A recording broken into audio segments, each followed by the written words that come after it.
ndimi mwoga Baba. Oh, ndini samas pro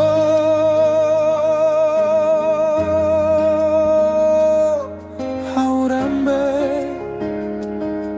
Zimbabwe.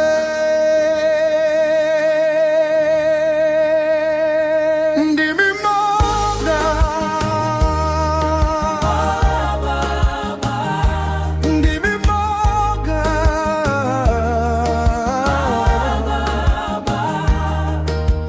muri mukuru kuru kuru.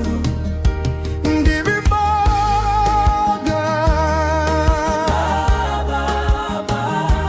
ndimi mwoga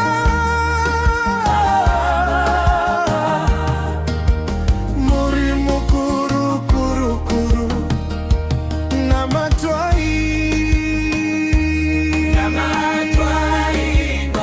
oh namatwai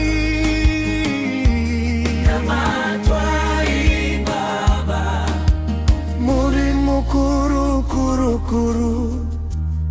Makandibudisa mutsaona, mukandibuditsa mukati merima, mukandiyambutsa nzizi dzakadzama, mukandisesekedza munzira ine minzwa.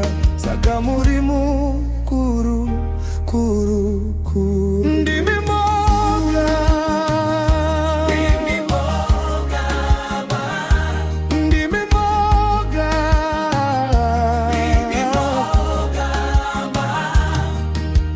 muri mukuru kuru kuru. Handirerutse zita renyu kuti ndive pano kuda kwenyu. Baba ndotoenda nezita renyu, ndorarama nesimba renyu. Muri mukuru kuru kuru. Ndimi mwoga ndimi mwoga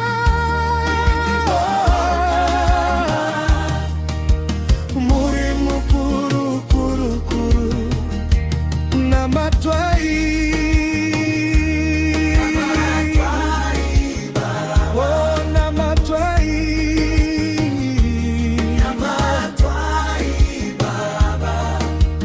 muri mukuru kuru kuru. Handirerutse zita renyu kuti ndive pano kuda kwenyu.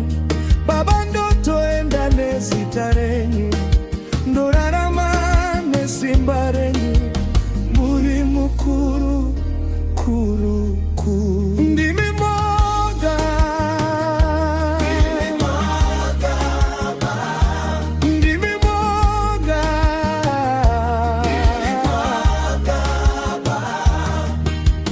muri mukuru kuru kuru. Ndimi mwoga ndimi mwoga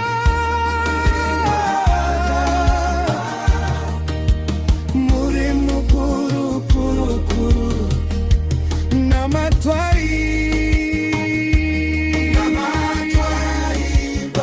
oh namatwai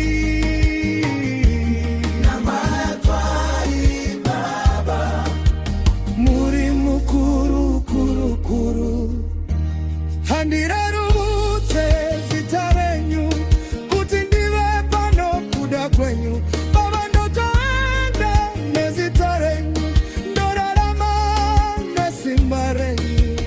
Muri mukuru kuru kuru.